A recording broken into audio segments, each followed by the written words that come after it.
Hi everyone, welcome to our latest video tour. Today we're in the centre of Inverness, the capital of the Scottish Highlands, at Inverness Cathedral.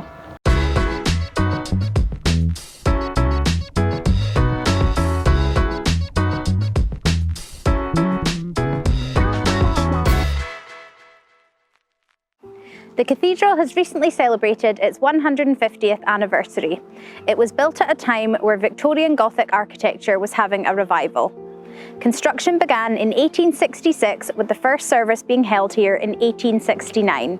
There have been many wedding ceremonies held here ever since, and we hope after watching this video that you'll want to get married here too. There are two beautiful spaces to choose from for your wedding ceremony. The main area is perfect for larger weddings and can seat up to 450 guests. It's an amazing space and it really has the wow factor, with its high ceilings, stained glass windows and ornate details all around you.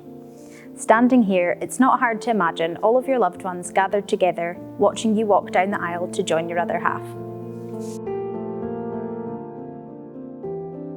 If you're planning a smaller or more intimate wedding, this choir area can comfortably accommodate 50 guests, and it still offers you a unique and beautiful ceremony space.